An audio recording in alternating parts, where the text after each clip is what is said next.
Greetings. I believe the time is now overdue for the Nigerian people to get serious about their affairs. I have been compelled to join my voice with those of others demanding real positive change. Nigerians generally are a peace-loving people who make sacrifices hoping for leaders to do right. Nigerians are also life-loving people with much patience for their leaders to lead them rightly. However, it's obvious that our patience is being taken for granted for a long time. Nevertheless, we must also begin to let our leaders know they are there because of us. This whole journey began after different groups of people were brought together as one by the colonialists. In 1960, after 46 years of managing the created Nigeria, we were officially left to manage ourselves. But as soon as the colonialists left, it was not so long we started having serious crises, including a civil war and a series of regimes and administrations characterized by dissatisfactions until 1999. The way things are shows we have been set up not to succeed but fail.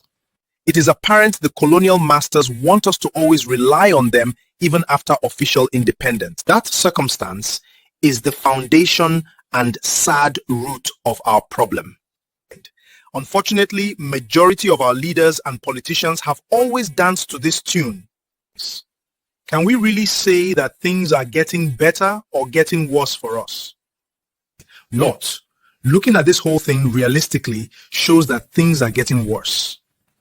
And if we the people don't wake up to reality and rise up to the responsibility, we may not have a future.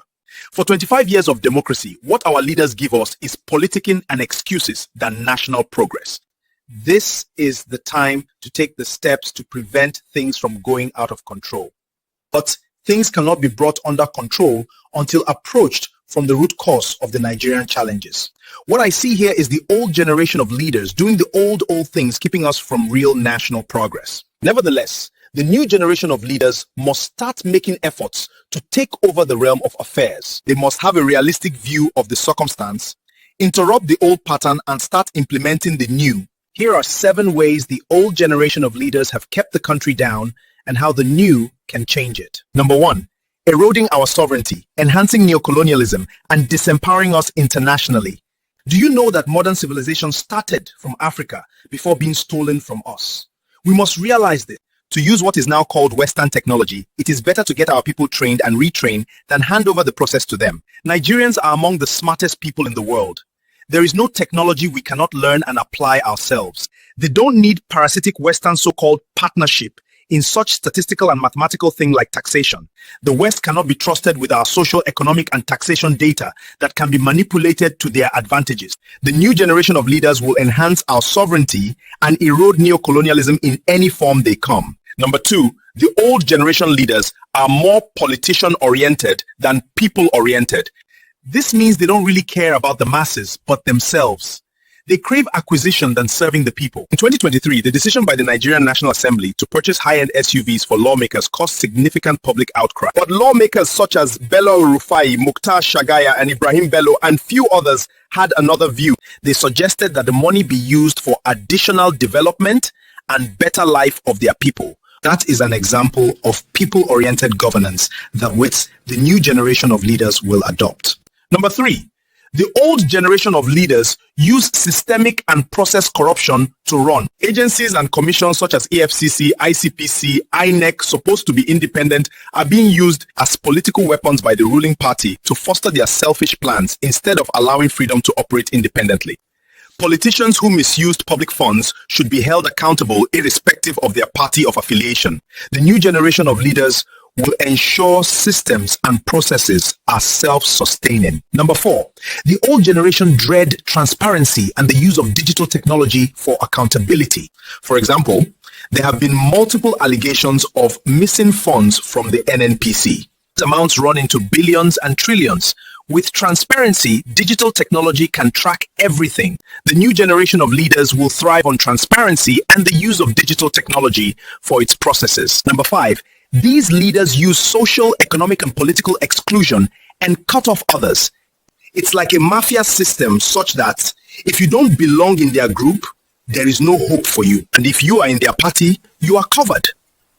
How can a country make real progress with these leaders? That is undemocratic. The new generation of leaders use all inclusiveness and opportunity for all. Number 6, lacking in character and qualities like integrity, fairness, equity, and the rule of law. Legislation which is to check the executive dance to their tune as the judiciary take bribes. You can just look at their method of administration and just know that things are not right. New generation leaders know that for a country to become great, these values are non-negotiable. And number 7, politicizing security and using the divide and rule system to govern us. What do you notice? This was exactly how the colonial masters treated us. They lorded themselves over us, extorted us, and enslaved our fathers in our own country. Our lives didn't matter much to them, but they were more concerned about revenue than our welfare. And now, is it not appearing as though we are being enslaved by our own country people? New generation leaders seek a nation in which Nigerians' lives really matter and we are unified. When national unity is a priority, our welfare enhanced and security promoted, then we can recover our dignity. The younger generation should begin to rise up. Let all other Nigerians join in this fight. As a great nation, we must not allow corruption to destroy us. We have a future to rescue. What kind of country do we want our children and grandchildren to grow up in? We must take this seriously. Our youth and professionals are leaving the country in hopelessness to build other countries. But those of us here must be willing to do all we can for a better Nigeria. We must be patriotic and responsible. We must be law-abiding and patient. But we must be pragmatic and strategic in our approach. No matter what, keep hope alive. When we form a strong network as the masses, we begin to take charge. Be hopeful and optimistic. Join our network and let's build together. Subscribe for more. What do you think about this video? Comment, like, and share to reach more people.